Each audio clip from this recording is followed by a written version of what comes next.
A P ഉസ്താദിനെ പോലത്തെ ഒരു വലിയൊരു മനുഷ്യൻ ഒരരുമയായിട്ട് തന്നെ കൂടെ സൂക്ഷിക്കുന്നു എന്നുള്ളത് വലിയ വലിയ കാര്യമല്ലേ. ആക്ച്വലി എന്നെ ശരിക്കും പരിചയപ്പെടുത്തിയ സ്ഥലം യൂറോപ്പാണ്. പ്രത്യേകിച്ച് റഷ്യയിലുള്ള ജോലി ഒക്കെ എന്നെ നന്നായി പരിചയപ്പെടുത്തിയിട്ടാണ്. സംശയത്തിൻ്റെ നിലനിർത്തുന്ന ഒരു വിഭാഗമാണ് ലോക മുസ്ലിം. വായന ഇല്ലാത്ത ഒരു ആർട്ടിസ്റ്റ്, വായന ഇല്ലാത്ത ഒരു മാധ്യമപ്രവർത്തകൻ, വായന ഇല്ലാത്ത ഒരു രാഷ്ട്രീയക്കാരൻ, വായന ഇല്ലാത്ത ഒരു മനുഷ്യൻ എന്ന് പറയുന്നത് വട്ടപൂജ്യമാണെന്ന് വിശ്വസിക്കുന്ന ആളാണ് ഞാൻ ആദ്യം ഒരു വീട് വെക്കുന്ന സമയത്ത് ഇവിടെ തറപ്പണി കഴിഞ്ഞ ഉടനെ തന്നെ ഞാൻ അതിന് ജമ്മിലൂണി എന്ന് പേരിട്ടൊരു മനുഷ്യനാണ് ഞാൻ. പുസ്തകമായിട്ട് സ്നേഹം ഭയങ്കരമാണ്. മലപ്പുറം എന്ന് പറയുമ്പോൾ അവർക്കത് വർഗീയകരണ. ഇവിടെ വേറെന്തൊക്കെയോ നടക്കുന്നു, വേറെന്തൊക്കെയോ തല തിരിച്ചു നിൽക്കുന്നു. എൻ്റെ ജീവിതം ഒരു കൊമേഴ്ഷ്യലാക്കാൻ ഇഷ്ടമല്ല, ഒരു കൊമേഴ്ഷ്യൽ ആവണ്ട. സിഗ്നേച്ചർ എന്ന് പറഞ്ഞാൽ വലിയ അഹങ്കാരമായി പോകും, വലിയ അഹങ്കാരമായി പോകും ആ വീട്ടിൽ. നാളെ ഈ ലോകത്ത് ഞാൻ ഇല്ലാതിരിക്കുന്ന സമയത്തും അവരടയാളമാവണം. കുഞ്ഞുണ്ണി മാഷിൻ്റെ ഒരു പ്രസിദ്ധമായൊരു വാക്കുണ്ട്, വായിച്ചു വളർന്നാൽ വളരും, വായിക്കാതെ വളർന്നാൽ വളയും എന്നുള്ളത്. അതുപോലെ വായനയിലൂടെ വളർന്ന് ഒരുപാട് മേഖലകളിൽ തൻ്റേതായിട്ടുള്ള വ്യക്തിമുദ്ര പതിപ്പിച്ച ഇന്ന് സോഷ്യൽ മീഡിയയിൽ ഇച്ചിരി തിളങ്ങി നിൽക്കുന്ന ഒരാളാണ് മാദിൻ അപ്ഡേറ്റ്സിൻ്റെ പുതിയ ഒരു അതിഥി. ഏറെ സന്തോഷത്തോടെ നമുക്ക് സ്വാഗതം ചെയ്യാം ഷിബു സിഗ്നേച്ചർ. സർ, മാദിൻ അപ്ഡേറ്റ്സിലേക്ക് സ്വാഗതം. സന്തോഷം. ഷിബു സിഗ്നേച്ചർ എന്ന് പറയുന്നത് ഈ പേരിൻ്റെ ഒരു കൗതുകം പറഞ്ഞുകൊണ്ട് തുടങ്ങാം എന്ന് തോന്നുന്നു. സിഗ്നേച്ചർ എന്നുള്ളത് കയ്യൊപ്പ് എന്നുള്ളൊരു വേർഡ് എൻ്റെ പ്രിയ സുഹൃത്ത് കഴിഞ്ഞ കൊറോണ കാലത്ത് മരണപ്പെട്ടു പോയവൻ്റെ ഏറ്റവും പ്രിയപ്പെട്ട സുഹൃത്തുണ്ട്, അക്ബർ എന്നാണ് പേര്. അദ്ദേഹമാണ് എനിക്ക് സിഗ്നേച്ചർ എന്നുള്ളൊരു പേരിലേക്ക് എന്നെ എത്തിക്കുന്നത്. നിങ്ങളുടെ സിഗ്നേച്ചർ അങ്ങനെയൊക്കെ സംസാരിച്ചിട്ടുണ്ട് പുള്ളി. അദ്ദേഹം മരണപ്പെട്ടു, അധ്യാപകനായിരുന്നു. കഴിഞ്ഞ കൊറോണ കാലത്താണ് അദ്ദേഹം മരണപ്പെട്ടത്. അദ്ദേഹമാണ് എന്നെ ആദ്യമായിട്ട് ഷിബു സിഗ്നേച്ചർ എന്നുള്ള പേര് വിളിക്കുന്നത്. പിന്നീട് സിഗ്നേച്ചർ എന്നുള്ള പേരിൽ ഒരു ഇന്ത്യ ഡിസൈൻ ഫാം ഞാൻ സ്റ്റാർട്ട് ചെയ്ത് അത് ഡെവലപ്പായി വരുന്ന സമയത്ത് എൻ്റെ ബ്രാൻഡിങ്ങിൻ്റെ ഭാഗമായിട്ടൊക്കെ സിഗ്നേച്ചർ എന്നുള്ള പേര് കിട്ടാതെ വെബ്സൈറ്റ് എടുക്കാനും ഒന്നിനും പറ്റാതായി. ആ സമയത്ത് എൻ്റെ പേര് കൂടി ചേർത്തിട്ടാണ് ഷിബു സിഗ്നേച്ചർ എന്ന പേര് ചേർത്തിട്ടാണ് ഞാൻ ബ്രാൻഡ് ചെയ്തത്. JB കൺസ്ട്രക്ഷൻ എന്നുള്ള പേരിലൊരു കോഴിക്കോട് ഒരു സ്ഥാപനമുണ്ട്, ജയൻ ബിലാത്തിക്കുളം. അദ്ദേഹത്തിൻ്റെ ആണ് JB കൺസ്ട്രക്ഷൻ, ജയൻ ബിലാത്തിക്കുളം. അദ്ദേഹത്തിൻ്റെ പേര് കൂടി ചേർത്തിട്ടാണ് അത് ബ്രാൻഡ് ചെയ്തത്. അദ്ദേഹമാണ് ആദ്യമായിട്ട് എൻ്റെ അടുത്ത് നിൻ്റെ പേര് കൂടി ചേർത്ത് എന്നുള്ള സജഷൻസ് വെച്ചത് കാലിക്കറ്റ് വെച്ചിട്ട്. അങ്ങനെയാണ് ഷിബു സിഗ്നേച്ചർ എന്ന ഫാം ഉണ്ടായിരുന്നത്. അത് പിന്നീട് ഇപ്പോൾ ഒരു 10-15 വർഷമായിട്ട് ഇങ്ങനെ കണ്ടിന്യൂ ആയിട്ട് പോകും. ആ പേരിൽ ഞാൻ ബ്രാൻഡായി എന്നുള്ളതാണ്. ആ പേരിലാണ് ബ്രാൻഡായി. അപ്പം ആ പേരിൽ ബ്രാൻഡായപ്പോൾ തന്നെ ഇപ്പോൾ ഈ പേര് കേൾക്കുമ്പോൾ തന്നെ നമുക്കറിയാം ഇത് ഏത് രീതിയിലാണ്, അല്ലെങ്കിൽ എന്താണ് സാറിൻ്റെ പ്രൊഫഷൻ, അല്ലെങ്കിൽ എന്താണ് പാഷൻ എന്നുള്ളത്. ഈ ഒരു രീതിയിൽ സാർ പോകുമ്പോൾ അപ്പം ഈ ഒരു മേഖലയിലേക്ക്, ഈ ശില്പകല അല്ലെങ്കിൽ കലയുടെ ഒരു മേഖലയിലേക്ക് സാർ എത്തിപ്പെടാനുള്ളൊരു വഴി എന്തായിരിക്കും? ഏത് പ്രായം മുതലാണ് തുടങ്ങിയത്? ചെറുപ്പം മുതലേ ഉണ്ടോ? ചെറുപ്പം മുതലേ എൻ്റെ ഉള്ളിൽ അത് ഉണ്ടെങ്കിൽ കൂടിയിട്ട് എൻ്റെ ഏട്ടൻ വളരെ പ്രധാനമായിരുന്നു. എൻ്റെ ഏട്ടൻ അദ്ദേഹം വളരെ ചെറുപ്പത്തിൽ നന്നായി വായിക്കുന്ന ഒരാളായിരുന്നു. അപ്പോൾ ഞങ്ങളുടെ വീടിന് തൊട്ടടുത്ത് തന്നെ കുഴിപ്പുറം ഒരു വായനശാല ഉണ്ടായിരുന്നു. അപ്പോൾ നിറയെ പുസ്തകങ്ങൾ എൻ്റെ ചുറ്റും നിറച്ച ഏട്ടനാണ്. വളരെ ചെറുപ്പത്തിൽ തന്നെ വലിയ പുസ്തകങ്ങൾ, ഖസാക്കി ഇതിഹാസം പോലെ, ഖുർആൻ പോലുള്ള പുസ്തകങ്ങൾ എൻ്റെ മുമ്പിലേക്ക് വെച്ചത് അദ്ദേഹമാണ്. അവിടെ നിന്നാണ് ഞാൻ ഉണ്ടാകുന്നത്. ശരിക്കും ഒരു ശില്പി അല്ലെങ്കിൽ ചിത്രകാരൻ ഇവരെ സൊസൈറ്റി വേർതിരിച്ചെടുക്കുന്നത് വായന ബേസ് ആകുമ്പോഴാണ്. വായനയിലൂടെ മാത്രമാണ് വളരാൻ കഴിയുള്ളൂ എന്നുള്ള സത്യം. ആ ചിത്രകാരൻ, ശില്പിയാൽ, ആർക്കിടെക്ട് ആണെങ്കിലും ഏതൊരു മനുഷ്യനാണെങ്കിലും വായന ഇല്ലാത്തൊരാൾ ഒരു സാധാരണ ചിത്രകാരനാവും, വായന ഇല്ലാത്തൊരാൾ സാധാരണ ഒരു ശില്പിയാവും. വായന കൂടി ആഡ് ആകുമ്പോൾ മാത്രമാണ് എൻ്റെ പൂർണ്ണതയിലേക്ക് എത്തുള്ളൂ. വരുന്ന കുട്ടികൾ, വരുന്ന ജനറേഷനിൽപ്പെട്ട ആളുകളെല്ലാം വായനയിലേക്ക് വരണം എന്നുള്ളതാണ് ഏറ്റവും വലിയ ഒരു ബേസ്. അതായത് ഇപ്പോൾ OVJ പുരസ്കാരം ചെയ്യാൻ എന്നേക്കാൾ മികച്ച ശില്പികളുണ്ടെന്ന് എനിക്കറിയാം, എന്നേക്കാൾ മികച്ച ചിത്രകാരന്മാരുണ്ടെന്ന് അറിയാം. പക്ഷേ OVJ പുരസ്കാരത്തിലേക്ക് എത്തുമ്പോൾ അദ്ദേഹത്തെ വായിച്ചൊരാൾക്ക്, വായിച്ചൊരു ശില്പിക്ക്, വായിച്ച ചിത്രകാരന് മാത്രമാണ് അദ്ദേഹത്തെ അതിമനോഹരമായിട്ട് പൂർണ്ണതയിലേക്ക് എത്തിക്കാൻ പറ്റും. അതിന് വായന ബേസ് നിർബന്ധമാണ്. OVJ നന്നായി വായിച്ചൊരാളാണ് ഞാൻ. എനിക്ക് തോന്നുന്നത് അദ്ദേഹം മുഴുവൻ പുസ്തകങ്ങളും വായിച്ചുള്ള ഞാൻ. ഏറ്റവും പ്രധാനം ഖസാക്കിൻ്റെ ഇതിഹാസം, അദ്ദേഹത്തെ ഏറ്റവും പ്രസിദ്ധമായ ഒരു പുസ്തകം. ഞാനത് ഒരു ദൈവിക ഗ്രന്ഥം പോലെ അല്ലെങ്കിൽ എന്നെ ബാലൻസ് ചെയ്യാനുള്ള ഒരു പുസ്തകം പോലെ എൻ്റെ കൂടെ സൂക്ഷിച്ചതാണ്. ഞാനത് കണ്ടിന്യൂ ആയിട്ട് വായിക്കല്ല ചെയ്യുക. ഏതെങ്കിലും രാത്രികളിൽ ഞാനത് ബാലൻസ് ചെയ്യാൻ വേണ്ടിയിട്ട് ജസ്റ്റ് ഒന്ന് മറിച്ച് നോക്കിയിട്ട് അല്ലെങ്കിൽ ഏതെങ്കിലും ഒരു പേജ് ജസ്റ്റ് വായിച്ച് ഞാൻ അതിലൂടെ ഒരു മോട്ടിവേഷൻ അത് എന്നെ അങ്ങനെയാണ് ഖസാക്ക് സ്വാധീനിച്ചത്. എനിക്ക് തോന്നുന്നു എൻ്റെ ഒരു 11ാമത്തെ വയസ്സിലോ 12ാമത്തെ വയസ്സിലോ എൻ്റെ ഏട്ടനാണ് ആദ്യമായിട്ട് ഖസാക്ക് എന്നെ അത്ര ഡീപ്പിൽ വായിക്കുന്നത്. അയാൾ എന്നെ വായിപ്പിക്കുക മാത്രമല്ല, രാത്രി അദ്ദേഹത്തിന് കൂടെ ഞാൻ കിടന്നുറങ്ങാം. അപ്പോൾ ഖസാക്ക് എന്ന പുസ്തകത്തെ ചൊല്ലി ഞങ്ങൾ ഏറെ നേരം ഇങ്ങനെ സംസാരിച്ചിരിക്കുകയാണ്.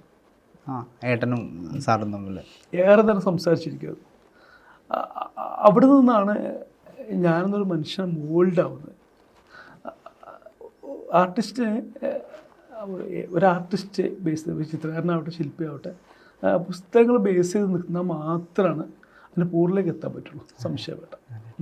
ശരിക്കും ഇപ്പോൾ സാർ പറഞ്ഞതെന്ന് തന്നെ ഒരു ചോദ്യം ചോദിക്കുകയാണെന്നുണ്ടെങ്കിൽ, ഇപ്പോൾ ഒ.വി. വിജയൻ പുരസ്കാരം സാഹിത്യ മേഖലയിലെ ഏറ്റവും വലിയൊരു പുരസ്കാരമായി കാണുന്നു. ഒ.വി. വിജയൻ പുരസ്കാരത്തിൻ്റെ ഫലകം സാറാണ് ചെയ്യുന്നത് എന്ന് പറഞ്ഞു. അതുപോലെ തന്നെ നോട്ടബിൾ ആയിട്ടുള്ള ഒരുപാട് ഇത്തരം പുരസ്കാരങ്ങൾ എനിക്ക് തോന്നുന്നു സ്കൂൾ കലോത്സവങ്ങളിൽ, ജില്ലാ സ്കൂൾ കലോത്സവങ്ങളിലൊക്കെയുള്ള ഫലകങ്ങൾ സാറാണ് ചെയ്യുന്നത്. അങ്ങനെ ചെയ്തിട്ടുള്ള കുറച്ച് നോട്ടബിൾ സാധനങ്ങളൊന്ന് ആദ്യമായിട്ട് തന്നെ ആ ഒരു ഫീൽഡിലേക്ക് എത്തിക്കുന്നത് വള്ളുവനാട് സംസ്കാര സമിതിയാണ്. എനിക്കറിയാം അതിൽ നിഷാദ്, ഇപ്പോൾ നജ്മ തബ്ഷിറ എന്ന് പറയുന്ന ആളുടെ, അതെ അതെ, നമ്മുടെ ജില്ലാ പഞ്ചായത്തിലേക്ക് അതെ ഹസ്ബൻഡാണ്. എൻ്റെ ക്ലോസ് ഫ്രണ്ട്സാണ് അവരൊക്കെ. രാംദാസ് സാറ്, സതീശൻ, അവള, അങ്ങനെ കുറച്ചധികം മനുഷ്യന്മാർ ആണ് എന്നെ ആദ്യമായിട്ട് ആ ഫീൽഡിലേക്ക് ശിവനെ കൊണ്ട് അത് കഴിയും എന്നുള്ള രൂപത്തിലേക്ക് എത്തിയത്. അന്ന് ഏകദേശം 5-6 വർഷം മുന്നത്തെ കാര്യം കേട്ടോ. അവരാണ് എനിക്ക് ആദ്യം നന്ദന സാഹിത്യ പുരസ്കാരമാണ് ഞാൻ ആദ്യമായിട്ട് ചെയ്യുന്നത്. അത് ചെയ്ത ശേഷം പിന്നെ തിരിഞ്ഞു നോക്കേണ്ടി പറ്റില്ല. പിന്നെ മലയാളത്തിലെ പ്രസിദ്ധമായിട്ടുള്ള പല അവാർഡുകളും സംഭവത്തിലും ജില്ലകളിലും അടക്കമുള്ള ഒരുപാട് സംഭവങ്ങളിലും എന്നെ ഇൻട്രൊഡ്യൂസ് ചെയ്യാൻ തുടങ്ങി. അപ്പോൾ ഏറ്റവും അവസാനം AP ഉസ്താദിന് കൊടുക്കാനുള്ള ആ ഒരു വിദ്യാഭ്യാസ അവാർഡിലേക്ക് വരെ എന്നെ എത്തിച്ചത് അവരാണെന്നുള്ളതാണ്. പെരുന്തൽമണ്ണ അങ്ങാടിപ്പുറത്ത് വെച്ചിട്ട് അന്ന് ആ ഒരു മീറ്റിങ്ങിലാണ് അവർ എന്നെ അത് ഏൽപ്പിക്കുന്നത്. അവരോടുള്ള നന്ദി ഇഷ്ടമൊക്കെ എല്ലാ കാലത്തും ഉള്ളതുകൊണ്ട് അവരോടൊരു പ്രത്യേക ഇഷ്ടമുണ്ട് എനിക്ക്. അപ്പോൾ അവിടെ നിന്നാണ് ഈ ഒരു മേഖലയിലേക്കുള്ള ഒരു തുടക്കം. ശരിക്കും നേരത്തെ സാർ പറഞ്ഞൊരു ഫേം ഉണ്ട് എന്ന് പറഞ്ഞു, സിഗ്നേച്ചർ എന്ന് പറയുന്ന ഒരു ഫേം ഉണ്ട്. ആ ഫേമിനെ പറ്റി പറയുകയാണെന്നുണ്ടെങ്കിൽ അത് ഇൻറ്റീരിയേഴ്സ് ഫേമാണത്. ഇൻറ്റീരിയർ ആയിട്ട് വർക്കുകൾ ചെയ്യുന്നൊരു ഫേമാണ്. പക്ഷേ ഒരു ഇടം എന്നുള്ളതാണ് ഞാൻ എല്ലാ കാലത്തും ഒരു ഇടം ഉണ്ടാക്കിയെടുക്കണം, എനിക്കായിട്ട് ഒരു ഇടം വേണം എന്നുള്ളതാണ് എൻ്റെ. ശരിക്കും അതിലേക്ക് വരുന്ന ഒരു കസ്റ്റമർ പലപ്പോഴും ചിന്തിക്കാറ് എന്തിനാണ് ഇത്രയും വലിയൊരു ഓഫീസ് സ്പേസിൽ ഇത്രയും വലിയൊരു ലൈബ്രറി ഉണ്ടാക്കി വെച്ചാൽ ഈ മനുഷ്യനെ ചിന്തിക്കാറുണ്ട്. എനിക്കത് എൻ്റെ ജീവിതം ഒരു കൊമേഴ്ഷ്യലാക്കാൻ ഇഷ്ടമല്ല, ഒരു കൊമേഴ്ഷ്യൽ ആവണ്ട എന്നാണ് എൻ്റെ ആഗ്രഹം. പലപ്പോഴും ഞാൻ കുട്ടികൾക്കൊക്കെ വേണ്ടി ചെയ്യുന്ന പല കാര്യങ്ങളും അവരുടെ പേര് കയ്യിൽ നിന്ന് ഒരു കട്ടൻ ചായ പോലും ഞാൻ വാങ്ങിച്ചു കൊടുക്കാറില്ല. ഞാൻ എൻ്റെ ഇഷ്ടത്തിന് ഞാൻ ചെയ്തു കൊടുക്കുന്നൊരു കാര്യമാണ്. നാളെ ഈ ലോകത്ത് ഞാൻ ഇല്ലാതിരിക്കുന്ന സമയത്തും അവരടയാളമാവണം, സിഗ്നേച്ചർ ഉണ്ടാവണം, അവരടയാളമാവണം ഞാൻ എന്ന് വിചാരിക്കുന്നുണ്ട്. ഇപ്പോൾ 45 വയസ്സിൻ്റെ അടുത്തായി എനിക്ക്. ഇനി ഒരു 20-25 വർഷമൊക്കെ ഇങ്ങനെ ഇത്രയും രസമായിട്ട് നിൽക്കാൻ പറ്റും തോന്നുന്നു.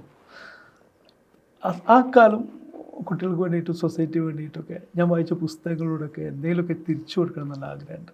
അതിൻ്റെ ഒരു ശ്രമമാണ് നടക്കുന്നത്. നമ്മളുടേതായിട്ടുള്ള ഒരു സിഗ്നേച്ചർ ഉണ്ടാവണം. നമ്മളുടേതായിട്ടുള്ള സിഗ്നേച്ചർ എന്ന് പറഞ്ഞാൽ വലിയ അഹങ്കാരമായി പോകും, വലിയ അഹങ്കാരമായി പോകും. ആ വീട് സിഗ്നേച്ചർ പതിപ്പിക്കുക എന്നൊക്കെ പറഞ്ഞാൽ വലിയ അഹങ്കാരമായി പോകും. എന്തെങ്കിലുമൊക്കെ തിരിച്ചു കൊടുക്കുക. ഒന്നുമില്ലാതെ ഒരു വട്ടപൂജ നിന്ന് ഇങ്ങനെയൊക്കെ ആയില്ലേ അങ്ങനെ വിചാരിക്കും ഞാൻ. അപ്പോൾ നിങ്ങൾക്കറിയാം AP ഉസ്താദിനെ പോലത്തെ ഒരു വലിയൊരു മനുഷ്യൻ ഒരു അരുമയായിട്ട് തന്നെ കൂടെ സൂക്ഷിക്കുന്നു എന്നുള്ളത് വലിയ കാര്യമല്ല, വലിയ കാര്യമാണ്. ഇപ്പോൾ ഞാൻ ഇരിക്കുന്ന മഹദിൻ്റെ ഒരു എന്താ പറയുക, ഒരു വലിയൊരു എഡ്യൂക്കേഷൻ ഹബ്ബിലാണ് ഞാൻ ഇരിക്കുന്നത്. കേരളം ശ്രദ്ധിക്കുന്ന, ലോകം ശ്രദ്ധിക്കുന്ന ഒരു ഹബ്ബിലാണ് ഞാൻ ഇരിക്കുന്നത്. ഇവിടെയൊക്കെ നമ്മളെ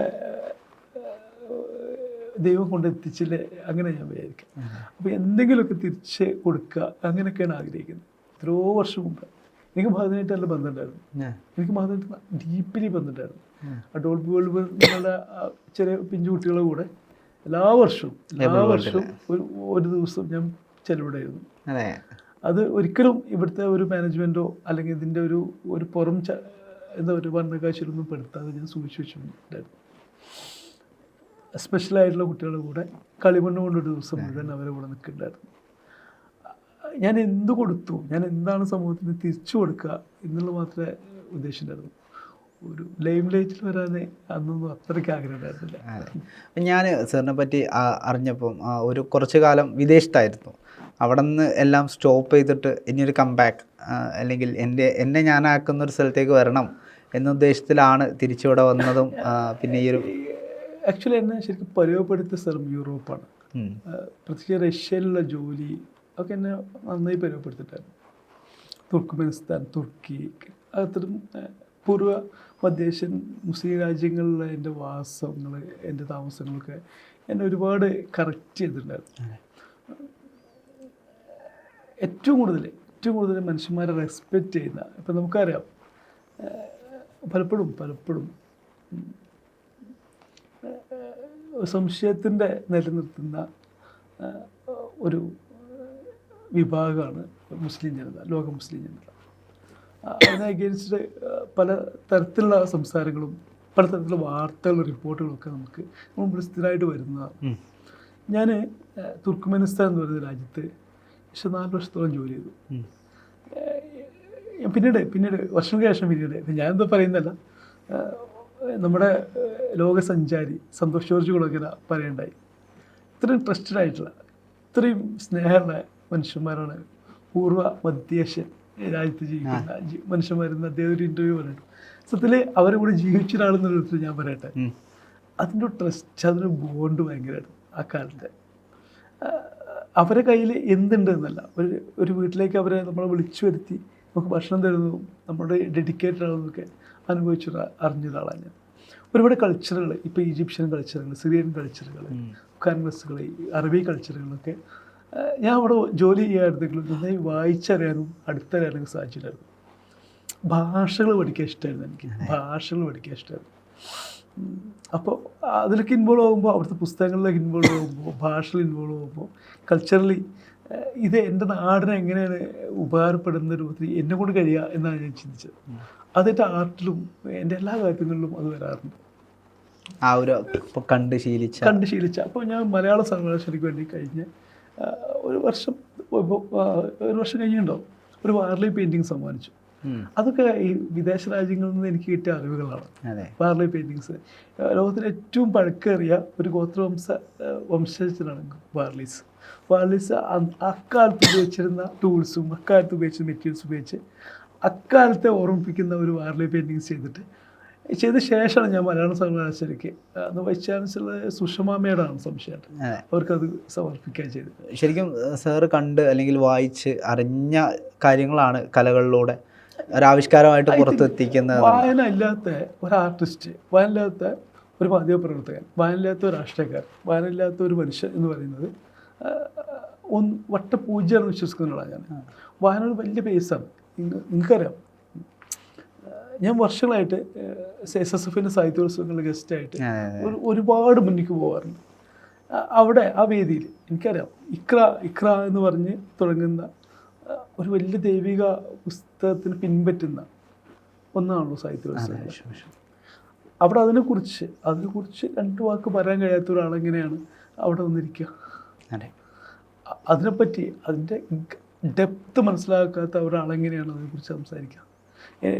ഇപ്പം എൻ്റെ വീടിന് ഞാൻ ആദ്യം ഒരു വീട് വെക്കുന്ന സമയത്ത് വീടിൻ്റെ തറപ്പണി കഴിഞ്ഞ ഉടനെ തന്നെ ഞാൻ അതിന് ജമ്മിലൂണി എന്ന് പേരിട്ടൊരു മനുഷ്യനാണ് ഞാൻ.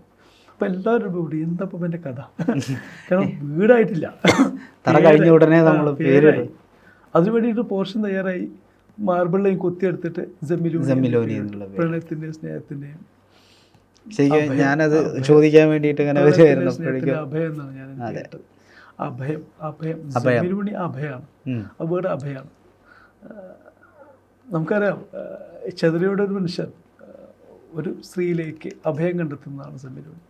പുതപ്പിക്കൂ, തണുക്കുന്നുണ്ട് എന്ന് എത്ര പറഞ്ഞാലും ശരിയാവില്ല.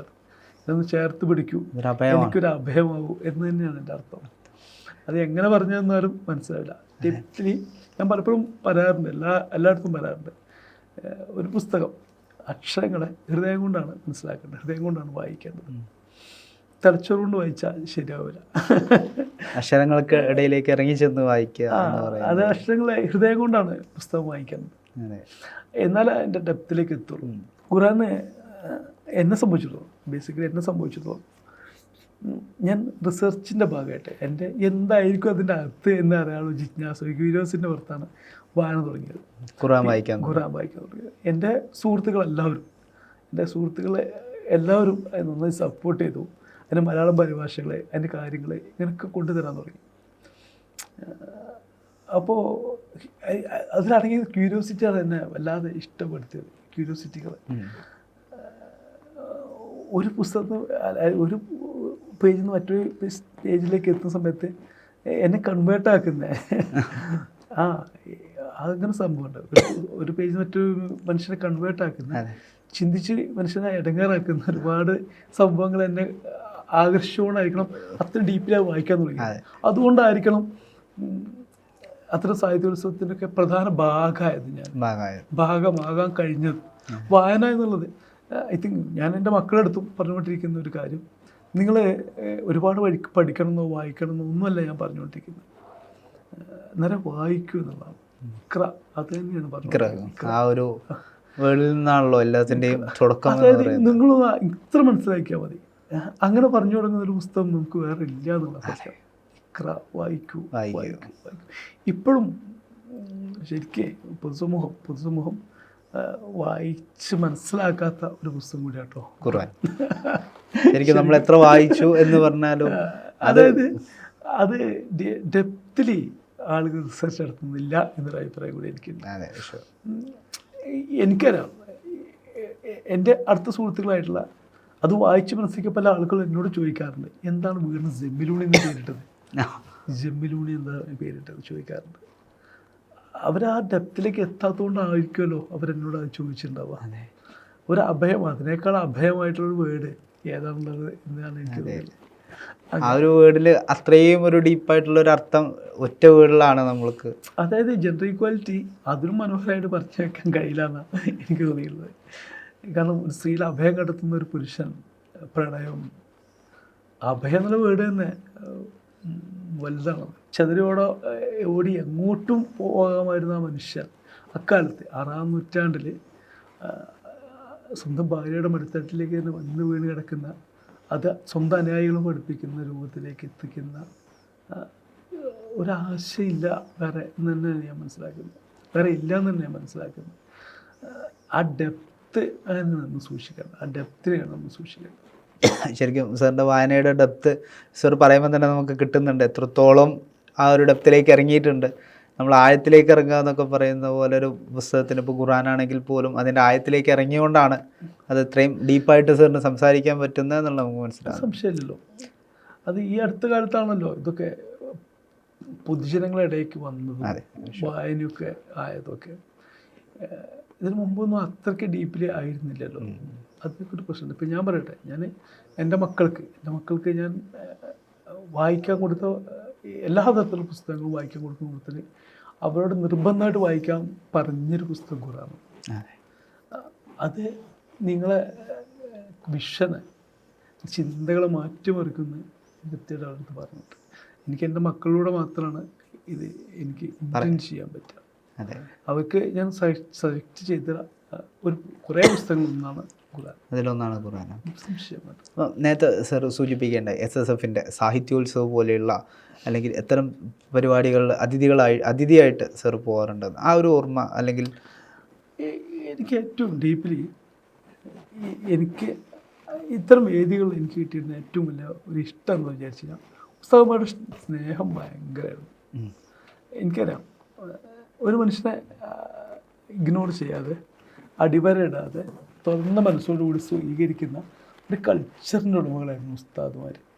സ്നേഹം മാത്രമാണ് അവരുടെ നമുക്ക് കിട്ടുക എന്നുള്ളതാണ്. റെസ്പെക്റ്റും സ്നേഹവും കിട്ടുന്ന ഇടങ്ങളിലേക്ക് മനുഷ്യന്മാർ പോകും, ഒരു സംശയം വേണ്ട.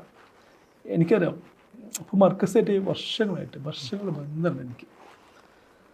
അതൊരു വെല്ലുവിളിച്ചത്തിലേക്ക്, ലൈം ലൈറ്റിലേക്ക് കൊണ്ടുവരാനല്ല ഞാൻ ആഗ്രഹിച്ചത്. ആ സ്നേഹം അടുത്ത അടുത്തറിയുക എന്നുള്ളത്, സ്നേഹം അടുത്ത് കൂടുതൽ അറിയുക, അതിന് റെസ്പെക്റ്റ് ചെയ്യും എന്നുള്ളതാണ് രണ്ടാമത്തെ കാര്യം. നന്നായി റെസ്പെക്റ്റ് ചെയ്യും, അപ്പുറത്തുള്ള മനുഷ്യനെ കേൾക്കും എന്നുള്ളത് രണ്ടാമത്തെ കാര്യം. അവരെ ആശയങ്ങളോ അവരെ വിചാരങ്ങളോ അവരെ ഞാനോ നമ്മളെ മേലിൽ അവർ കെട്ടിവെക്കില്ല, അടിച്ചേൽപ്പിച്ചിട്ടുള്ള എന്നുള്ള ഒരു ക്വാളിറ്റി ആയിട്ട് നമുക്കുള്ളൊരു സ്പേസ് കിട്ടും, നമ്മളെ സ്പേസ് കിട്ടും. ഇപ്പം ഈ അടുത്ത കാലത്ത് ഞാൻ ശബരിമലയ്ക്ക് പോകുന്ന സമയത്ത്, ശബരിമലയ്ക്ക് ഞാൻ ആദ്യമായിട്ടായിരുന്നു പോകുന്നത്, എൻ്റെ മകനും ഞാനും ആദ്യമായിട്ടാണ് പോകുന്നത്.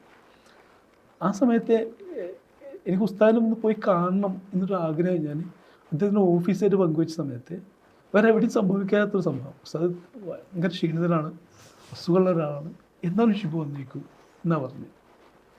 ആരെയും സന്ദർശനം അനുവദിക്കുന്നില്ല, ഒന്നും അനുവദിക്കുന്നില്ല, എന്നാലും ഷിബു വന്നേക്കും. അത്രയും സ്പേസ് ലോകത്ത് എവിടെയും കിട്ടും എനിക്ക്, അത്രയും സ്പേസ് ലോകത്ത് എവിടെയും കിട്ടില്ല. അതുകൊണ്ട് തന്നെയാണ് എന്നെപ്പോലുള്ള മനുഷ്യന്മാർ സമാധാനത്തിൻ്റെ പദം എന്നൊക്കെ നമ്മൾ വെറുതെ പറയുന്നതല്ലത്, അത് അനുഭവിക്കണം, വായിക്കണം. നമ്മളൊരു പ്രത്യേക ഫ്രെയിമിൻ്റെ പുറത്ത് നിന്നിട്ട് എന്തെങ്കിലും വിളിച്ചു പറയുന്നതല്ലല്ലോ അത്. അനുഭവിക്കുന്ന വായിക്കുന്ന ആളുകൾ പറയുന്ന ഒരു രീതി ഉണ്ട്, അതാണ് സത്യമാണ്. അത് അനുഭവത്തിൽ നിന്നും സ്പർശത്തിൽ നിന്നും കിട്ടുന്ന ഒന്നാണ്. അപ്പം ഉസ്താദുമായിട്ടുള്ള ബന്ധം ഒരുപാട് സാർ പറഞ്ഞു, പക്ഷെ എന്നാലും ഞാനതൊരു ചോദ്യമായിട്ട് ഇങ്ങനെ കൊണ്ടുവച്ചതായിരുന്നു. അതെ, എന്നെ സംബന്ധിച്ച് എൻ്റെ ഗുരുവാണ്. അതെ, എനിക്ക് ഗുരുവാണ് അദ്ദേഹം. അദ്ദേഹത്തിൻ്റെ സിഗ്നേച്ചർ ചെയ്ത ഒരു പുസ്തകമുണ്ട് എൻ്റെ കയ്യിൽ. അവിടുന്ന് അങ്ങോട്ട് ഒരു അതിർവരമ്പില്ലാതെ, ഒരു ഇമോഷൻസ് ഇല്ലാതെ എനിക്ക് എല്ലാ സമയത്തും ഇങ്ങനെ ഒപ്പണായിട്ട് കയറി ചെല്ലാൻ പറ്റുന്ന ഒരു അൺകണ്ടീഷണൽ ആയിട്ട് എപ്പോഴും കയറി ചെല്ലാൻ പറ്റുന്നൊരു, എൻ്റെ അസ്വസ്ഥതകളെ, എൻ്റെ സങ്കടങ്ങളൊക്കെ ശരിക്കും കേൾക്കാനും റീഡ് ചെയ്യാനൊക്കെ കഴിഞ്ഞിട്ടുണ്ടായിരുന്നു അവിടെ. അതുകൊണ്ട് തന്നെ ആയിരിക്കണം പെട്ടെന്നൊരു ദിവസം അദ്ദേഹം എൻ്റെ അടുത്ത്, അദ്ദേഹത്തിന് സമ്മാനമായി കിട്ടിയതാണ് സൗദിയിൽ നിന്ന് ആ കിസ്വ. വലിയ കിസ്വയുണ്ട്, ചെറുതല്ല, അത് വലുതാണത്. അതായത് ഒരു 10 അടിയോളം നീളവും 5 അടിയോളം വീതിയുള്ള വലിയൊരു കിസ്വ. അത് ഷിബുവിന് കൊടുക്കുമെന്ന് ഒറ്റയടിക്ക് പറഞ്ഞ സമയത്ത് അദ്ദേഹത്തിൻ്റെ ഓഫീസിൽ ഞെട്ടാണ് ചെയ്തത്. കാരണം വെച്ചാൽ അത്ര എക്സ്പെൻസീവാണ്. നിങ്ങൾക്കറിയാലോ, ഒറിജിനൽ ഗോൾഡിൻ്റെ നൂല് കൊണ്ട് ഉണ്ടാക്കിയതാണ്. വെള്ളി നൂലുകളുണ്ട്, മൊറോക്കയിൽ പണി കഴിപ്പിച്ച അതിവിശിഷ്ടമായ പട്ടിൽ പൊതിഞ്ഞ സംഭവമാണ്. ഒരു വർഷത്തോളം ഒരു കമ്പനി തന്നെ കിസ്വ മാറ്റാനും അത് ഉണ്ടാക്കാനും വേണ്ടിയിട്ട് ഉപയോഗിക്കുന്ന ഒരു കമ്പനി. അത്രയും വാല്യൂ ആയിട്ടുള്ള ലക്ഷക്കണക്കിന് കോടിക്കണക്കിന് രൂപ വാല്യൂബിളാണ്. അതൊരു ദിവസം എന്നെപ്പോലത്തെ ഒരു സാധാരണ മനുഷ്യനെ ആ ഷിബുവിന് കൊടുത്തേക്കും എന്ന് പറയുന്നുണ്ടെങ്കിൽ മർക്കസ് എന്നിൽ കാണിച്ച ട്രസ്റ്റ്, വിശ്വാസം, അത് ചെറിയ കാര്യമല്ല. ആ ബാഗ് എന്നെ ഏൽപ്പിക്കുക ചെയ്ത്. ശരിക്കും ഞാൻ ഗൂഗിൾ ചെയ്ത് നോക്കിയപ്പോഴാണ് മനസ്സിലായത് അതിൻ്റെ വാല്യൂ, അതിൻ്റെ പൈസ എത്രയെന്നുള്ളത്. കാരണം ചിലപ്പോൾ ഗോൾഡിന് 1 lakh കഴിഞ്ഞ സമയമാണല്ലോ. 5-6 kg വരുന്നൊരു ഗോൾഡിൻ്റെ ഒരു പെറ്റ് എൻ്റെ കയ്യിലേക്ക് തന്നത് എങ്ങനെ ഉണ്ടാവും? നമുക്കൊക്കെ അറിയാം, ഈ ലോകം വിശ്വസിക്കാൻ പറ്റാത്ത ഒരു കാലത്ത് നമ്മൾ ജീവിച്ചിരിക്കുന്നത്. അപ്പോൾ മർക്കസിനെ പോലത്തെ ഒരു വലിയ ഫൗണ്ടൻ, വലിയൊരു ഹബ്ബ് എന്നെ വിശ്വസിച്ചു എന്നുള്ളത് അത് ചെറിയ കാര്യമല്ല. ഈ കാലത്ത് ചെറിയ കാര്യമേ അല്ല, ഒരിക്കലും അല്ല. ഞാൻ 15 ദിവസമാണ് സൂക്ഷിച്ചത്. എൻ്റെ കയ്യിൽ 15 ദിവസം സൂക്ഷിച്ച സമയത്ത് അത് അത്ര ട്രസ്റ്റോടു കൂടി, അത്ര വിശ്വാസപൂർവ്വം എനിക്ക് തിരിച്ചു നൽകി കഴിഞ്ഞു എന്നുള്ളത് എൻ്റെ ജീവിതത്തിലെ ഏറ്റവും പ്രധാനപ്പെട്ട അതിൻ്റെ ഒരു വർക്ക്. കാരണം മറ്റു വർക്കുകളെ പോലെ ഒരിക്കലും അല്ലാത്തൊരു വർക്കായിരിക്കും. ആ സമയത്ത് എനിക്കറിയാം, ലോകത്തുള്ള 800 കോടിയോളം വരുന്ന മുസ്ലിം സമുദായം, മുസ്ലിം വിശ്വാസികൾ വളരെ പവിത്രമായിട്ട് അത്രയും സെൻസിറ്റീവായിട്ട് കൊണ്ടുപോകുന്ന ഒന്നാണ് കിസ്വ. ദൈവത്തിൻ്റെ തിരുവസ്ത്രം എന്നാ പറയാം. വർഷം സഹോദരൻ മക്കയിൽ അത് മാറ്റി സൂക്ഷിക്കും. അതെൻ്റെ കയ്യിൽ വെക്കുന്ന സമയത്ത് എനിക്കറിയാം അതിൻ്റെ ഇമ്പോർട്ടൻസിനെ കുറിച്ച് എനിക്ക് നല്ല ബോധമുണ്ട്. അതുകൊണ്ട് തന്നെ അളവുകൾ അതിൻ്റെ മെഷർ ചെയ്യുന്ന സമയത്ത് ഒരിക്കലും ഒരു പിഴവ് സംഭവിക്കരുത് എന്നുള്ളതാണ്. അതുകൊണ്ട് തന്നെ പുലർച്ചകളിൽ, ഒരു അതിപുലർച്ചകൾ, ഒരു 2 മണി തൊട്ട് 4 മണി വരെ സമയത്ത്, അങ്ങനെ പുലർച്ചകളിലാണ് അത് ഏറ്റവും കൂടുതൽ ഞാൻ വർക്ക് ചെയ്തത്, അതിൽ ഞാൻ കൈവച്ചുള്ളത്. അപ്പോൾ ഞാനും പ്രകൃതി മാത്രമുള്ള കുറച്ച് സമയങ്ങളുണ്ട്. അത്രയും അതായത് ബാങ്കൂർക്ക് സമയം എന്നൊക്കെ പറഞ്ഞാൽ ഞങ്ങൾക്കെന്ന് ഞാൻ പറയുമ്പോൾ എനിക്ക് കിസ് വെക്കും. ഞങ്ങൾ മാത്രമല്ല ലോകത്തായിരുന്നത്. അത് ചെയ്ത സമയത്ത് എത്രമാത്രം പവിത്രതയിലാണ് ഒരു മുസ്ലിം അതിനെ കാണുന്നത് അല്ലെങ്കിൽ ഒരു വിശ്വാസിനെ കാണുന്നത്, അത്രയും പവിത്രതയിൽ ഞാൻ തിരിച്ചു കൊടുക്കണം എന്നുള്ള ആഗ്രഹം എനിക്കുണ്ടായിരുന്നു. ഒരു ആർട്ടിസ്റ്റ് എന്ന രൂപത്തിൽ, ഒരു കലാകാരൻ എന്ന രൂപത്തിൽ അത്രയും ഇമ്പോർട്ടൻസിൽ ഞാൻ ചെയ്തിട്ടു. ഒരു പൊടിക്കളങ്കം ഞാൻ ചേർത്തില്ല. അതുകൊണ്ട് തന്നെയാണ് അതെൻ്റെ കൈ കിട്ടി കൃത്യസമയത്ത് എൻ്റെ കൈ കിട്ടി അത് തിരിച്ചു കൊടുക്കുന്ന സമയം വരെ ഞാൻ പ്ലാൻ ചെയ്ത് അത് അവിടെ കൃത്യമായി എത്തിക്കാനും മർക്കസിൻ്റെ കരങ്ങളിലേക്ക് അത് സൂക്ഷിപ്പിക്കാനും ഒക്കെ കഴിഞ്ഞത് അതുകൊണ്ടാണ്. അത് എൻ്റെ ആർട്ടിസ്റ്റ്, ഒരു ആർട്ടിസ്റ്റിനല്ല, ഒരു മനുഷ്യൻ്റെ ജീവിതത്തിലെ ഏറ്റവും പ്രധാനപ്പെട്ട ഒരു കർത്തവ്യം കഴിഞ്ഞു എന്ന് എനിക്ക് തോന്നിപ്പിച്ച ഒരു നിമിഷമാണ്. അത് തിരിച്ചു കൊടുത്ത് ഞാൻ തിരികെ പോയ സമയത്ത് ആ കയ്യിൽ നിറയെ സമ്മാനങ്ങൾ വെച്ചു തന്നു മർക്കസ്. സന്തോഷം കൊണ്ട് ഈ വിഭാഗം, സന്തോഷം കൊണ്ട് കുറേ മനുഷ്യർ, അതങ്ങനെ ഞാൻ പറയാം, സന്തോഷം കൊണ്ട്. അപ്പം ഞാൻ വിചാരിച്ചിരുന്നല്ലോ ഒരു നിമിഷമെങ്കിലും ഞാൻ കാരണം കുറേ മനുഷ്യർ അത്യറ്റ് സന്തോഷിച്ചു എന്നുള്ളത് എന്നെ വളരെ സന്തോഷിപ്പിച്ചു. മനുഷ്യന്മാരെ, എനിക്ക് തോന്നുന്നു മനുഷ്യന്മാരെല്ലാവരും ചെയ്യേണ്ട ഒരു കാര്യമാണത്. മനുഷ്യന്മാരെല്ലാവരും ചെയ്യേണ്ട ഒരു കാര്യം എന്താണെന്ന് ചോദിച്ചാൽ അപ്പുറത്തുള്ള മനുഷ്യൻ എന്താണ്, അല്ലെങ്കിൽ ആ മനുഷ്യൻ്റെ വികാരം എന്താണ്, ആ മനുഷ്യൻ്റെ ആ അവസ്ഥ എന്താണെന്ന് മനസ്സിലാക്കിയാൽ ഈ ലോകം കൃത്യമാവുന്നതാണ് എനിക്ക് തോന്നുന്നത്. അതിൻ്റെ ഒരു വർക്കിംഗ് മെത്തേഡ് എങ്ങനെയായിരുന്നു ഒരു കിസ്വ ചെയ്യുന്നതിൻ്റെ? നമ്മളെല്ലാവരും ഒക്കെ കണ്ടതാണ് അതിൻ്റെ ഒരു സ്ഥലത്ത് പോലും എനിക്ക് പിഴച്ചില്ല എന്നുള്ളത് വലിയ ആശ്വാസം ഉണ്ടെങ്കിൽ ഈ ഫ്ലോറിൽ ഇങ്ങനെ ഇരിക്കുമ്പോൾ പിഴച്ചിരുന്നുവെങ്കിൽ അവരുടെ ആ വിശ്വാസത്തിൽ ഞാൻ ഏറെ അകന്നു പോയിരുന്നു. പിഴച്ചിരുന്നെങ്കിൽ, കാരണം വെച്ചാൽ നമ്മൾ വിചാരിക്കുന്ന അളവല്ല അത് നമുക്കതിന് കിട്ടുക. കാരണം അത് മടക്കി വയ്ക്കുമ്പോൾ ഒരളവ്, നിവർത്തി വയ്ക്കുമ്പോൾ വേറൊളവ്, ടൈറ്റാക്കുമ്പോൾ വേറൊളവ്, അങ്ങനെ അതിൽ ഉപയോഗിച്ച മെറ്റീരിയൽസിൻ്റെ സ്വഭാവത്തിനനുസരിച്ച് അതിൻ്റെ അളവുകൾ മാറിക്കൊണ്ടേയിരിക്കുന്നുണ്ട്. കിസ്വയ്ക്ക് അങ്ങനെ പ്രത്യേകത വെച്ചാൽ പട്ടിലാണ് അത് ചെയ്തിട്ടുള്ളത്. മൊറോക്കോയിലെ മറ്റുള്ള ഏതോ രാജ്യത്തുള്ള ഏറ്റവും മികച്ച പട്ടുനൂല് മുഴുവനെ AC ഹാളിൽ ഇട്ടിട്ട് അതിൽ നിന്ന് കിട്ടുന്ന പട്ട് ഉപയോഗിച്ചിട്ടാണ് അതിൻ്റെ ക്ലോത്ത് ചെയ്തിട്ടുള്ളത്.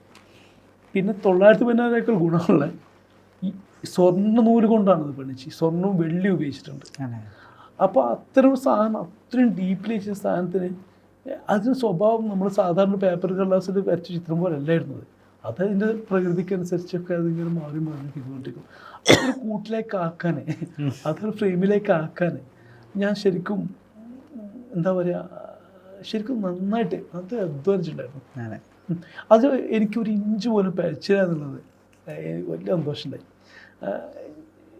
വിശ്വാസപൂർവ്വം എന്നുള്ള പുസ്തകം ആ സമയത്ത് ഉസ്താദിൻ്റെ ആ സമയത്ത് രാത്രികളിലൊക്കെ ഞാൻ ഒരു വേദഗ്രന്ഥം പോലെ, അങ്ങനെ ഞാൻ പറയാം, ഒരു വേദഗ്രന്ഥം പോലെ കുറച്ച് വർക്ക് ചെയ്യും, പിന്നെ പുസ്തകം എടുത്ത് കുറച്ച് വയ്ക്കും, പിന്നെ വായിക്കും. കാരണം ഉസ്താദ് സൈൻ ചെയ്ത് തന്നായിരുന്നത്. ഉസ്താദ് സൈൻ ചെയ്ത് തന്നെ അപൂർവ പുസ്തകങ്ങളൊന്നാണ്. അത് എനിക്ക് തരുന്ന സമയം അദ്ദേഹത്തിൻ്റെ ഓഫീസിൽ പറഞ്ഞു, ഉസ്താദിൻ്റെ ഉപ്പാണ്, കണ്ടല്ലോ, ഇത് അതിന് വാല്യൂ അറിയാം. ശരിക്കും സാറിൻ്റെ ഈ വാക്കുകളിൽ നിന്ന് നമുക്ക് അറിയാം ഉസ്താദുമായിട്ടുള്ള ഒരു ബന്ധത്തിൻ്റെ ഒരു വ്യാപ്തി എത്രത്തോളം ഉണ്ട് എന്നുള്ളത്. ഈ അരുമ എന്നൊരു പദമുണ്ട്. ഉസ്താദിന് അരുമയാവാൻ ഭാഗ്യം കിട്ടിയ ഒരു അപൂർവ മനുഷ്യനാണ് ഞാൻ. അത് ചെറിയ കാര്യമല്ല, നമ്മളൊക്കെ കൊതിക്കുന്ന ഒരു. അതായത് ഇപ്പൊ നിങ്ങൾക്കൊക്കെ അറിയാം ആ വിദ്യാഭ്യാസ അവാർഡ് പ്രഖ്യാപിക്കാൻ സമയത്ത് ആ വേദിയിൽ അദ്ദേഹത്തെ എങ്ങനെയാണ് കൈകാര്യം ചെയ്തത് നിങ്ങൾക്ക് എല്ലാവർക്കും അറിയാം, നമ്മൾ കണ്ടതാണ് എല്ലാവരും. അത് അങ്ങനെയാണത്. അതിൻ്റെ ഓഫീസ് തന്നെ കൈകാര്യം ചെയ്ത് എങ്ങനെയാ അറിയാം. അത് വളരെ അപൂർവമായിട്ടുള്ള മനുഷ്യന്മാർ കിട്ടുന്നതല്ലേ, വളരെ അപൂർവമായിട്ടുള്ള ട്രസ്റ്റ് ഉണ്ടാക്കിയെടുക്കുക എന്നുള്ളത്, ഒരു മനുഷ്യനെ നമുക്ക് അയാളെ വായിക്കാൻ കഴിയുക എന്നുള്ളത് വിത്ത് സെക്കൻഡ്. ഇപ്പം എനിക്ക് നിങ്ങളെ വായിക്കാൻ 10 മിനിറ്റ് മതി, നിങ്ങൾക്ക് എന്നെ വായിക്കാൻ 10 മിനിറ്റ് മതി. അതോടുകൂടി എങ്ങനെയാണ് ഇപ്പം നമ്മൾ പരസ്പരം ബിഹേവ് ചെയ്യേണ്ടതെന്ന് നമ്മൾ പഠിച്ചിരിക്കും. ഷിബുനെ ഏത് അളവിൽ നിർത്തണം, എത്ര ദൂരം നിർത്തണം എന്നുള്ളത് നമ്മൾ പഠിച്ചിരിക്കും. അതുപോലെ തന്നെ ആയിരിക്കും ഉസ്താദ്. എത്രയോ പാരമ്പര്യമുള്ള, എത്രയോ വർഷങ്ങളുടെ ജീവിത അനുഭവങ്ങളുള്ള ഒരു മനുഷ്യന് എന്നെ ആ വാതിൽ തുറന്ന് വരുന്ന ആ സ്പോട്ടിൽ അദ്ദേഹം മാർക്കറ്റിലുണ്ടാവും, അദ്ദേഹത്തിനുള്ളിലുണ്ടാവും. ഇവൻ എവിടെയാണ് നിർത്തേണ്ടത്? എൻ്റെ ഓഫീസിലാണോ, അതോ എൻ്റെ സന്ദർശകർക്കുള്ള ഗ്യാലറിയിലാണോ, അതോ ബർക്കസിന് പുറത്താണോ എന്നുള്ള അദ്ദേഹത്തിന് തീരുമാനിച്ചിട്ടുണ്ടാവും. അദ്ദേഹത്തിൻ്റെ ഇടത്തിലേക്ക്, അദ്ദേഹം എവിടെയാണോ കിടക്കുന്നത്, അദ്ദേഹം എവിടെയാണോ ഇരിക്കുന്നത്, അവിടേക്ക് എന്നെ ചേർത്ത് വെക്കണം എന്നുണ്ടെങ്കിൽ, അദ്ദേഹത്തിൻ്റെ ഓഫീസും അദ്ദേഹം എന്നെ ചേർത്ത് വെക്കുന്നുണ്ടെങ്കിൽ അദ്ദേഹം എനിക്ക് എത്രമാത്രം ആഴത്തിലാണ് മാർക്ക് കിട്ടുന്നത് എന്നുള്ളത് മനസ്സിലാവും. അത്ര തന്നെ. ഇപ്പം നോക്കൂ, ഞാൻ നിൽക്കുന്ന മഹദിൻ്റെ ഒരു വലിയൊരു, എനിക്കറിയാം, ലോകത്തിലെ തന്നെ അല്ലെങ്കിൽ കേരളത്തിൽ തന്നെ ഏറ്റവും പ്രധാനപ്പെട്ട ഒരു വിദ്യാഭ്യാസ ഹബ്ബിലാണ് ഞാൻ ഇരിക്കുന്നത്. അതിൻ്റെ ഒരു വലിയ കൺസെപ്റ്റിൻ്റെ, വലിയ വിഷൻ്റെ അല്ലേ, ഒരു ഫ്ലോറിലാണ് ഞാൻ ഇരിക്കുന്നത്. ഇവിടെ ഞാൻ പറയാനുള്ള റീസൺ എന്താണെന്ന് അറിയോ? നിങ്ങൾ എത്രമാത്രം ഡീപ്ലി, ഇപ്പം നിങ്ങൾ തങ്ങളുടെ അടുത്തേക്ക് ഞാൻ പോയിട്ട് ഒരു 2 മിനിറ്റ് നേരം ഞാൻ സംസാരിച്ചത്. അദ്ദേഹം നിങ്ങളുടെ അടുത്ത് നിർദ്ദേശിക്കുന്നത് ഷിബുവിന് ഇൻ്റർവ്യൂ ചെയ്യും. ആ 2 മിനിറ്റോട് അദ്ദേഹം ഇത്രയും ജീവിത പാരമ്പര്യമുള്ള, ഇത്രയും വർഷങ്ങളെ പഴക്കമുള്ള എത്രയോ മനുഷ്യന്മാർ, ഗുരുക്കന്മാരായിട്ടും ശിഷ്യന്മാരായിട്ടും മീഡിയന്നായിട്ടും രാഷ്ട്രീയക്കാരായിട്ടും ജനങ്ങളോട് ഇത്രയും പറഞ്ഞു ശീലിച്ച ഒരു മനുഷ്യന് ഒരു 2 മിനിറ്റ് കൊണ്ട് അല്ലെങ്കിൽ ഒരു സെക്കൻഡ് കൊണ്ട് റീഡ് ചെയ്യാൻ കഴിയുന്നു എന്നുള്ളതാണ്.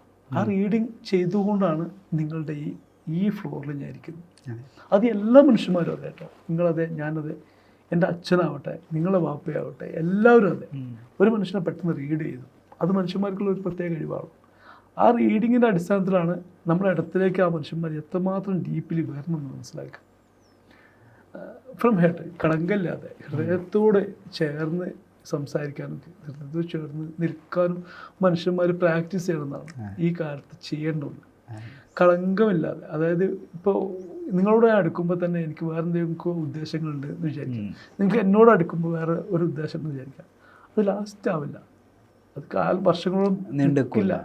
അത് എൻ്റെ ഉദ്ദേശങ്ങൾ കഴിയുമ്പോൾ അത് അവസാനിപ്പിച്ച് ഞാൻ തിരിച്ചടക്കും. നിങ്ങളുടെ ഉദ്ദേശം കഴിയുമ്പോൾ നിങ്ങളും അവസാനിപ്പിക്കും.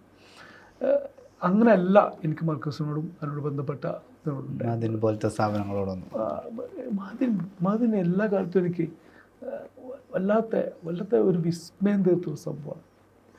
കാരണം പ്രത്യേകിച്ച് മലപ്പുറത്തിൻ്റെ ഒരു ഫ്രെയിമിൽ വെച്ച് നോക്കുമ്പോൾ പുറത്തുനിന്നുള്ള ജില്ലകൾ, ഇപ്പോൾ നമ്മൾ കേരളം വളരെ ചെറിയൊരു സ്റ്റേറ്റാണ്, വളരെ ചെറിയ സ്റ്റേറ്റ്, അതിൽ 14 ജില്ലകളേ ഉള്ളൂ. പക്ഷേ മറ്റുള്ള ജില്ലകൾ എങ്ങനെ മാർക്കിട്ടാലും മലപ്പുറം എന്ന് പറയുമ്പോൾ അവർക്കിത് വർഗീയകരണമാണ്. ഇവിടെ വേറെ എന്തൊക്കെയോ നടക്കുന്നു, വേറെ എന്തൊക്കെയോ തല തിരിച്ചു നിൽക്കുന്നു, ഇതൊരു ഇവിടെ അൽഖ്വയ്ദയുടെ ഒരു ദിവസമാണ്, അങ്ങനെയൊക്കെയുള്ളൊരു ചിന്തകളും വർത്തമാനങ്ങളും ഒക്കെ ഉണ്ട് പുറത്തുനിന്നുള്ള. ഇവിടെ തൊട്ട മനുഷ്യന്മാർ, ഇവിടുന്ന് ഭക്ഷണം കഴിച്ച ആൾക്കാർ, ഇവിടെ കിടന്നുറങ്ങിയ മനുഷ്യന്മാർക്ക് ഒരിക്കലും അങ്ങനെ പറയാൻ കഴിയില്ല. ഇപ്പം നിങ്ങളെ ഫോണിൽ ഞാൻ എന്ത് പറഞ്ഞാലും ഇപ്പം എനിക്കറിയാം, PR വർക്ക് എന്നൊക്കെ പറഞ്ഞാൽ സോഷ്യൽ മീഡിയയിലൊക്കെ അടിയിൽ എഴുതി കാണിക്കുന്നതാണ്. എന്ത് PR വർക്ക്? ആരെയാണ് PR ചെയ്യേണ്ടത്? ഇവിടുന്ന് ആരും അങ്ങോട്ടും ഇങ്ങോട്ടും കാശോ കാര്യങ്ങളോ വേറെ ഒരു ലാഭമില്ലാതെ സത്യമാണ് പറയുന്നത്, സത്യം മാത്രമാണ് പറയുന്നത്. ഫ്രം ഹേർട്ട്, ഹൃദയം തൊട്ട് തന്നെ സംസാരിക്കുന്നത്. അനുഭവങ്ങൾ എന്നല്ല ഒരു മനുഷ്യൻ സംസാരിക്കാം, നിങ്ങളെ കുറിച്ചാലും എന്നെ കുറിച്ചാണെങ്കിലും. അങ്ങനെയാണ് അത് പോകേണ്ടത്. അതുകൊണ്ടാണ് അപ്പോൾ ഇത്തരം ഒരു ജില്ലയിൽ ഇത്രയും വലിയൊരു എഡ്യൂക്കേഷണൽ ഡിപ്പാർട്ട്മെൻറ്റ്, എഡ്യൂക്കേഷണൽ ഹബ്ബ് നിലനിൽക്കുന്നത് എന്ന് പറയുമ്പോൾ അത് ഗ്രേറ്റാണ്, വലിയ സംഭവമാണത്. മനസ്സിലായിട്ടോ? ചെറിയ അതിന് വിഷൻ ചെയ്ത അല്ലെങ്കിൽ അത് ചിന്തിച്ച മനുഷ്യന്മാർ ചെറിയ കാര്യമാണോ? ലോകം ഒന്നിപ്പിക്കാൻ കഴിഞ്ഞ ഒരു വിഷൻ, ഒരു ചിന്ത വന്ന കുറേ മനുഷ്യന്മാരെ നമ്മളെ ബഹുമാനിച്ചില്ലേ മതിയാവും? അല്ലേ? ഇപ്പം H2O, അതായത് ഹൈഡ്രജനും ഓക്സിജനും ചേർന്നാണ് വെള്ളം എന്ന് കണ്ടുപിടിച്ച മനുഷ്യന്മാരാണ് നമുക്കൊരു ബഹുമാനമുണ്ടേ, സംശയമില്ല. ലോകത്തിന് പൂജ്യ സംഭാവന ചെയ്ത് ഇന്ത്യക്കാരെന്ന് പറയാറുണ്ട്. നമുക്ക് ബഹുമാനമുണ്ട് അല്ലേ? അതേപോലെ തന്നെ എത്ര വലിയ വിഷനത്, ചെറിയ വിഷയം. ഒരൊറ്റ പ്രാവശ്യം മഹദിന് വല, ഒരൊറ്റ പ്രാവശ്യം യൂണിവേഴ്സിറ്റി പോയി കഴിഞ്ഞാൽ ഒരു മതത്തെ അല്ലെങ്കിൽ ഒരു വിഭാഗത്തെ ഒരു 50 വർഷം മുന്നിലേക്ക് കൊണ്ടുപോയ 2 സംഭവങ്ങൾ ഏത്? ചെറിയ സംഭവമാണോ? അത് എത്ര ചെറുതാക്കി പറഞ്ഞാലും ശരിയാവും അത്? അതല്ലെങ്കിൽ ഇതുപോലത്തെ ഒരു സ്ഥാപനം അല്ലെങ്കിൽ ഇതുപോലത്തെ ഒരു വിഷൻ നമുക്ക് മറ്റൊന്ന് ചൂണ്ടിക്കാണിച്ചു തരണം അല്ലേ? ഇതിനേക്കാൾ മികച്ചതാണ്. അല്ലെങ്കിൽ ഇതിനേക്കാൾ ഇത് നോക്കൂ, ഒരാൾ ഒരു ദിവസം അല്ലെങ്കിൽ ഒരാഴ്ചയോ നിന്ന് ഉണ്ടാക്കിയെടുത്തതല്ലത് അല്ല. നിങ്ങൾ അതിൻ്റെയൊക്കെ പ്രായത്തിൻ്റെ ഉണ്ട്. ആ മനുഷ്യർ ഇന്നും ജീവിച്ചിരിക്കുന്നുണ്ട്, അവരുടെ വിഷൻ ജീവിച്ചിരിക്കുന്നുണ്ട്, അവരുടെ ചിന്തകൾ ജീവിച്ചിരിക്കുന്നുണ്ട്, അവരുടെ പുസ്തകങ്ങൾ ജീവിച്ചിരിക്കുന്നുണ്ട്. അത് ചെറിയ കാര്യമല്ല. അത് ഒരു മതത്തിന് വേണ്ടി മാറ്റിവെച്ചതല്ല, ആ ഒരു സൊസൈറ്റിക്ക് വേണ്ടി അത് ചെയ്തത്. എല്ലാ വിഭാഗത്തിൽപ്പെട്ട വിശ്വാസികളും അവിടെ പഠിക്കുന്നുണ്ട്, ജോലി ചെയ്യുന്നുണ്ട് അല്ലേ? അതാണ് അതിൻ്റെ വിഷയം.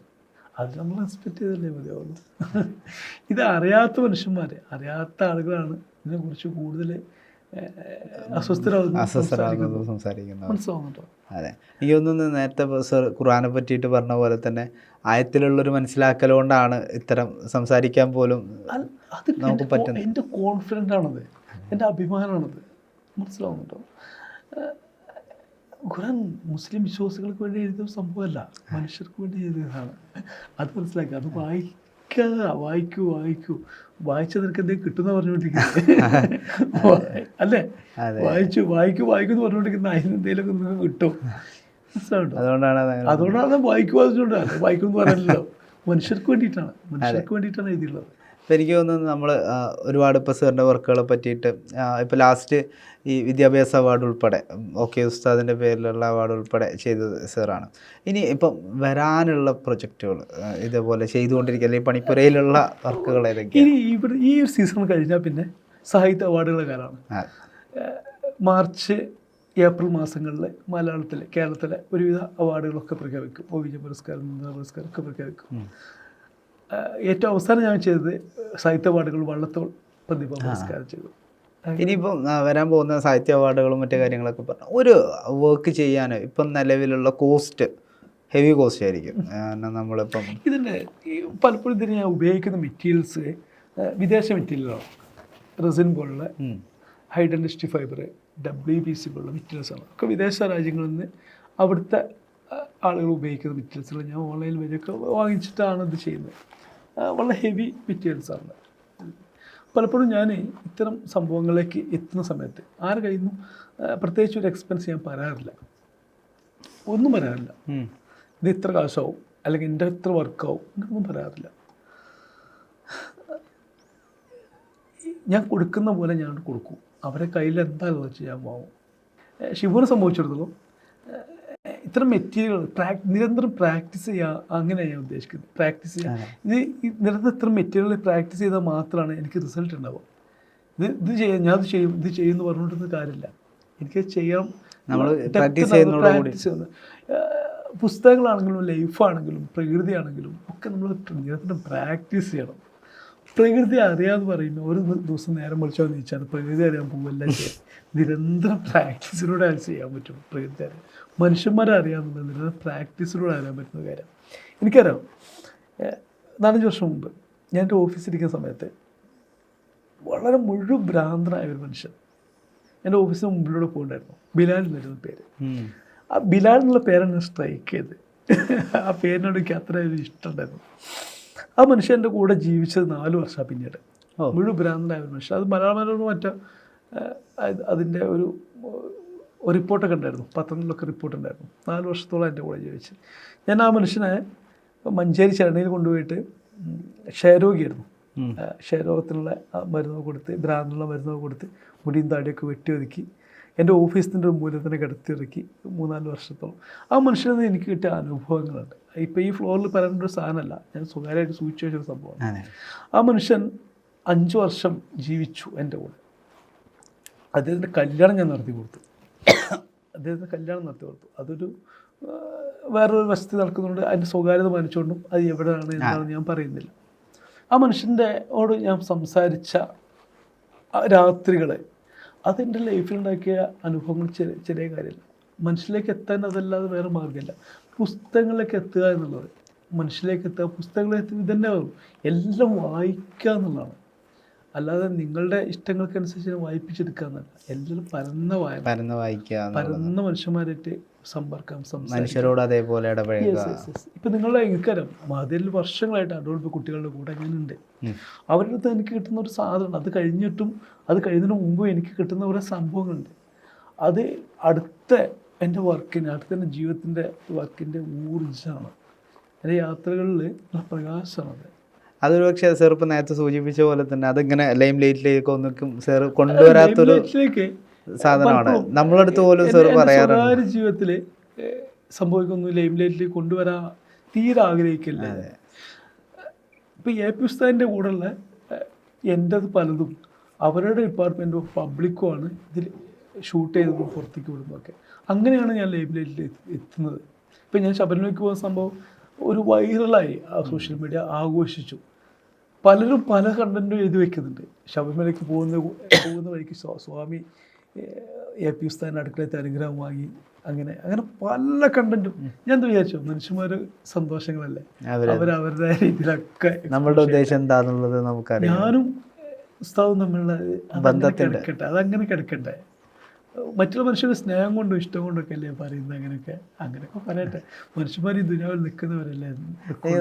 നമ്മളിപ്പോൾ ഈ സംസാരിച്ച ഇത്രയും സമയങ്ങൾ, അല്ലെങ്കിൽ ഞാൻ നേരത്തെ സാറ് പറഞ്ഞ പോലെ തന്നെ ഏബിൾ വേൾഡ് കുട്ടികളുടെ അടുത്ത് വരുമ്പോഴൊക്കെ നമ്മൾ കാണാറുണ്ട്. പക്ഷെ അപ്പോഴൊക്കെ ഞാൻ എപ്പോഴും ശ്രദ്ധിച്ചാൽ ഒരു പുഞ്ചിരിയോടുള്ള ഒരു സംസാരം മാത്രമാണ് സാറിനെ ഞാൻ എപ്പോഴും ശ്രദ്ധിക്കുന്നുണ്ട്. അതിൻ്റെ പിന്നിൽ എന്തെങ്കിലും പുഞ്ചിരി ദാനമാണെന്ന് പഠിപ്പിച്ചൊരു പുസ്തകത്തെ പിൻപറ്റുന്നുണ്ടല്ലോ നമ്മളൊക്കെ, അല്ലേ? പുഞ്ചിരി ദാനമാണെന്ന് പഠിപ്പിച്ച ഒരു പുസ്തകത്തെ പിൻപറ്റുന്ന വലിയ സമൂഹമുണ്ട്. അതിനേക്കാൾ കൃത്യമായിട്ട് എങ്ങനെയാണ് മനുഷ്യത്വം, മാനവികത ഒക്കെ പറഞ്ഞു വെക്കുക, അല്ലേ? പറഞ്ഞ പുഞ്ചിരിക്കുക, പുഞ്ചിരി ദാനമാണെന്നാണ് പറഞ്ഞത്. നിങ്ങളോട് ഞാൻ നന്നായി സംസാരിക്കുക, നിങ്ങളൊന്ന് പുഞ്ചിരിക്കുക, നിങ്ങളൊന്ന് തൊടുക എന്ന് പറഞ്ഞു കഴിഞ്ഞാൽ അത് ദാനമാണ് എന്ന് പറഞ്ഞ ഒരു വിശിഷ്ട ഗ്രന്ഥത്തിന് പിൻപറ്റുന്നുണ്ട്, അല്ലേ? ഇപ്പോഴും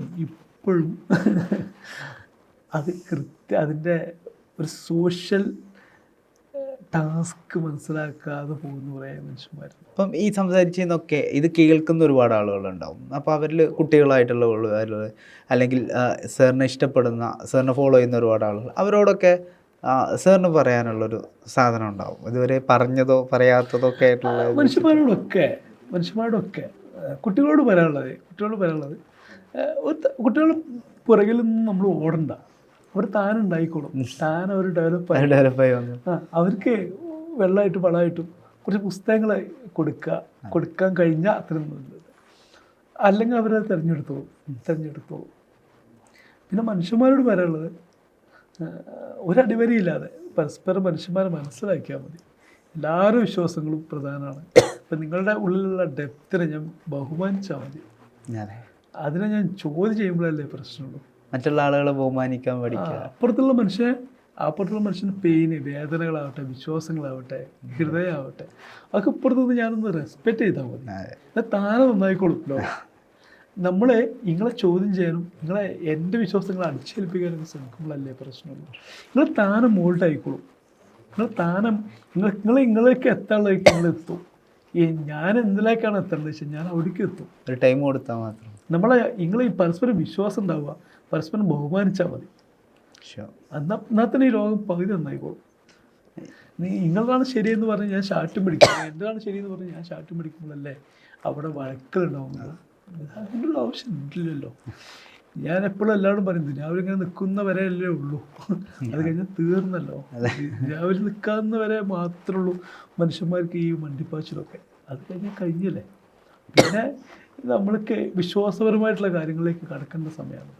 അത് നിങ്ങളുടെ വിശ്വാസം വേറെ ആയിരിക്കും, എൻ്റെ വിശ്വാസം വേറെ ആയിരിക്കും. അത് നമ്മൾ വിശ്വസിക്കുക എന്നുള്ളത് മാത്രമേ ഉള്ളൂ. ആർക്കും നേരിട്ടുള്ള അനുഭവങ്ങളില്ലല്ലോ. അതുവരെ മനുഷ്യന്മാരായിട്ട് പരസ്പരം വിശ്വാസങ്ങൾ ബഹുമാനിച്ച് സ്നേഹിച്ച് മുന്നോട്ട് പോകാം. ഇന്നത്തെ ദുനിയാവ് നന്നായി, അങ്ങനത്തെ വിശ്വസിക്കുന്നത്.